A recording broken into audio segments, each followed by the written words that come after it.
Assalamu alaikum. Амансыздарбы Ала Тоо спорт каналынын көрүүчүлөрү. Сиздер менен кыргыз спортундагы акыркы жаңылыктар менен бөлүшөбүз. Быйыл 2024 жылы Франциянын борбору Париж шаарында 33-чү жайкы Олимпиада оюндары болуп өтөт. Ага ылайык кыргыз спортчуларынын капчыгында учурда 5 олимпиадалык жолдомо бар. Алардын бирөөсү сууда сүзүү боюнча Денис Петрашов камсыздаган болсо, калган төртөөсүн күрөштүн классикалык жана кыз келиндер арасында балбандарыбыз багындыра алышты. Муну менен гана токтолуп калбастан, бизге негизги байга алып келүүчү спорттун күрөш түрү боюнча лицензиялык турнир жана Азия биринчилиги жүрөктү кубантып борборубуз Бишкек шаарында өтөрү жарыяланып жатат.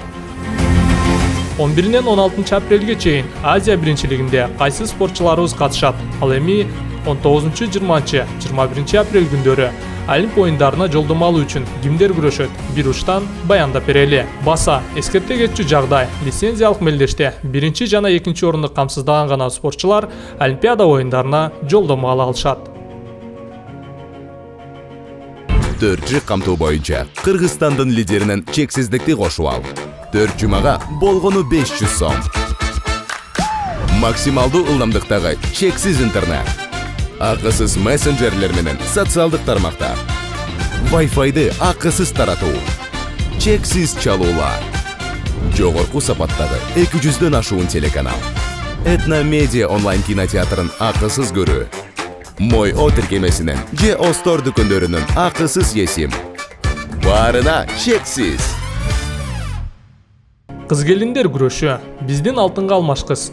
Кыргыз байрагын көктөн түшүрбөй желбиретип келе жаткан 76 кг салмакта Айпери Медет кызы жана 62 кг салмак чембирдигинде Айсулуу Тыныбековалар учурда олимпиадалык жолдомолору бар. Ошондуктан бул айымдарыбыз жолдому үчүн мелдешке катышышпайт. Ал эми 53 кг салмакта Айжан Сабырбек кызы, 57 кг салмакта Кальмира Билимбек кызы жана 68 кг салмакта жакында эле жаракатынан түзөлүп кайтып келген Мерим Жуманазаровалар лицензиялык мелдешке бар күчүн ортого салып, жолдомолорду колго киритүүгө толук аракетин жасашат.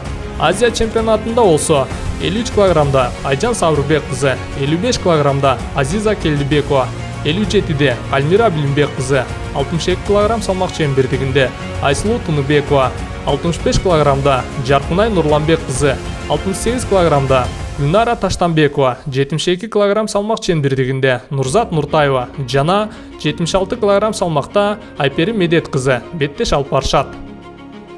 Грек-рим күрөшү боюнча 60 жана 77 кг салмакта Акжол жана Жоламанда жолдомо бар болсо, 67 кг салмак чембирдигинде Амантур Исмаилов, 87-де Асан Жанышов, 97 кг салмакта Үзүр Жусупбеков, 130 кг салмак чембирдигинде болсо, Роман Ким лицензиялык турнирде күчүн сынашат. Азия чемпионатында болсо, жылдыздуу балбандарыбызды кайрадан килем үстүнөн көрө алабыз. 55 кг Улан Муратбек уулу, 60 кг салмакта Жоламан Шаршембеков, 63 кг салмакта Дастан Кадыров, 67-де Разак Бешекеев, 72-де Адылхан Нурланбеков, 77 кг салмакта Акжол Махмудов, 82-де Бекзат Орункул уулу, 87-де Атабек Азизбеков, 97 кг салмакта Бексултан Махмудов, 130 кг Эрлан Манатбеков Кыргызстандын намысын талашышат. Эркин күрөшкө келе турчу болсок, бул жолу лицензиялык турнирге Алибек Осмонов, Улукбек Жолдошбеков, Тайырбек Жумашбек уулу өңдүү балбандарыбыз катыша албаганы менен 65 кг салмакта алдына ат салдырбаган Эрназар Ахматалиев жолдомону утуу үчүн бар күчүн ортого салат. Ал эми 57 кг салмакта Бекболот Мырзаназар уулу менен Алмаз Мамбековдун ордуна жаш балбан Бекзат Алмаз уулу беттеш алып барат. Калган салмактарда Орозбек Токтомамбетов 74-тө күчүн сынаса, 86-да Нуртилек Карыпбаев, 97-де Андрей Аронов, 125 кг салмакта Аял Лазаревтер Парижге аттануу үчүн бул мелдешти жеңиш менен жыйынтыктоого бел байлашат. Азия чемпионатына болсо 57 кг салмакта Алмаз Мамбеков, 61 кг Тайырбек Жумашбек уулу, 65-те Улукбек Жолдошбеков, 70-те Алибек Осмонов, 74-тө Канат Керимбеков, 79 кг салмакта Адилет Маратбаев, 86 кг Атай Забеков, 92-де Нуртилек Карыпбаев, 97-де Андрей Аронов жана 125 кг салмакта Аял Лазаревтер куржунду байгеге толтуруу үчүн аракеттерин көрүшөт. Мына достор, жогоруда сиздер менен жакшы жаңылыктар менен бөлүшүп өттүк. Эгер ушул жана башка кыргыз спортундагы жаңылыктар менен кабардар болуп тургуңуз келсе, анда каналга катталып кетиңиз. Видео жаккан болсо, баш бармакты басууну унутпаңыз. Кийинки берүүдөн көрүшкөнчө аман туруңуздар.